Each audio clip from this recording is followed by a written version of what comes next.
Dallas, or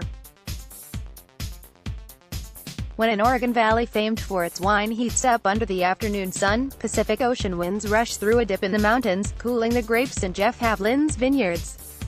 The Duzer Corridor, the lowest point in Oregon's Coast Range, has become a go-to place for wineries and vineyards hedging their bets against climate change. Winemakers and vineyard owners in a 95-square-mile section of the corridor have applied to become the newest American viticultural area, with the wind its predominant feature. "When the temperature drops, you need a jacket in August," said Havlin, who on a recent afternoon was driving a utility vehicle through his vineyards.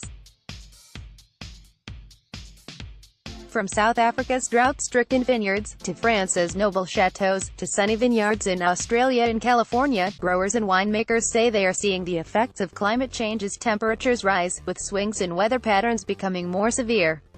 So they are taking action, moving to cooler zones, planting varieties that do better in the heat, and shading their grapes with more leaf canopy.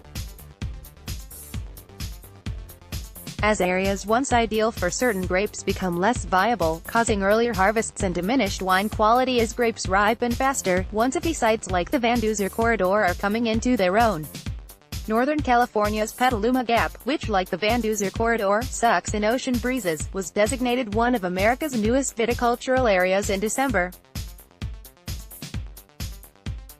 Receiving an American Viticultural Area designation allows winemakers to emphasize the unique characteristics of their wine, determined by climate, geography, soil and other factors.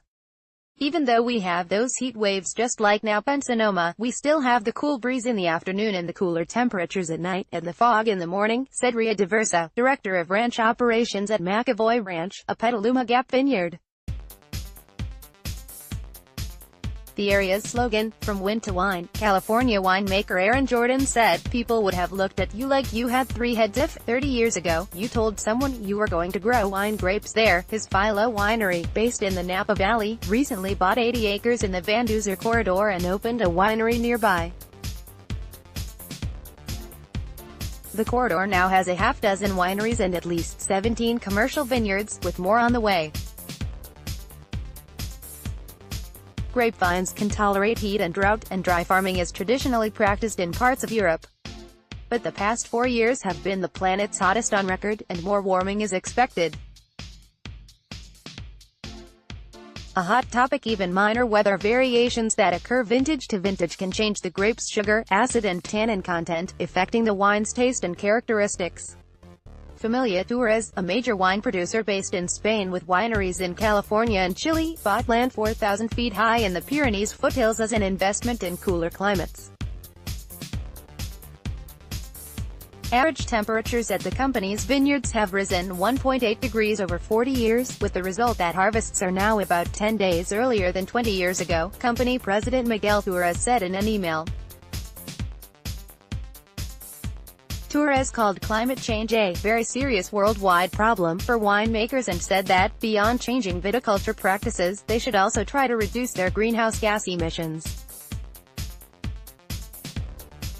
Severe drought in South Africa's Western Cape caused a 15% drop in the grape harvest, officials announced in May, saying wine prices will likely go up as a consequence. A predicted long-term drying trend has serious implications for South Africa's wine industry, said Wanda Augustine of Vinpro, which represents the nation's wine producers and stakeholders.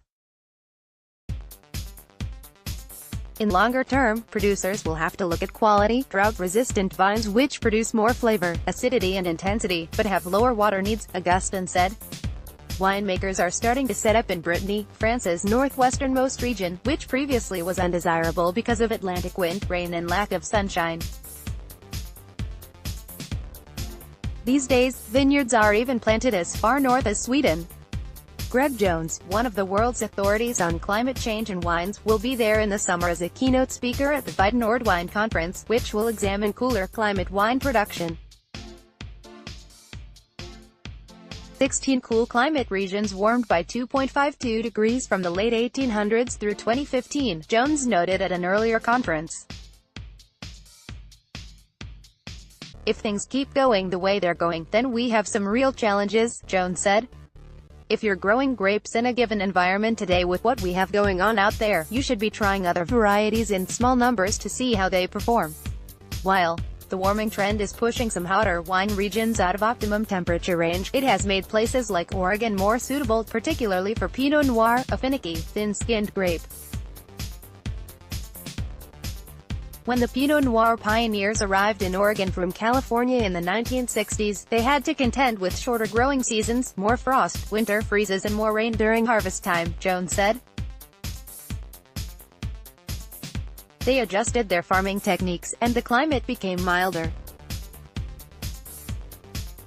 Now, we're in the sweet spot, Jones said in his office in Linfield College in McMinnville, or, where he is director of wine education and a professor of environmental studies.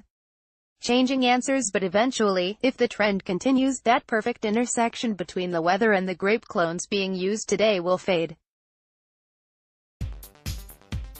Willamette Valley Vineyards, just south of Salem, Oregon, is already preparing for that. The winery began growing grapes in the cooler Willamette Hills, northwest of Salem, in 2007. It is also grafting different root stocks onto vines to produce Pinot Noir and Chardonnay, clones that perform better in longer, hotter growing seasons and that go deeper into the soil, making them more drought-resistant. When you plant, you won't get your first crop for 4 years, and your first wines in 6 years. And you won't know if it's a really great site for maybe 20 years, said winery director Christine Collier-Claire. So when planting, you shouldn't be thinking about what's good for me now. You need to look pretty far out. As she spoke, customers enjoyed glasses of wine on a deck with a view of vineyards budding in the spring sunshine, the forested mountains of the Coast Range beyond. It's our goal to keep this winery going for centuries to come, Claire said. We've been on this property for 37 years, and we want to be a winery that has sustained, just like some of the French chateaux have been there since the 1600s. Information for this article was contributed by Christopher Torchia and Haven Daily of the Associated Press. Sunday Monday Business on the 1st of July 2018.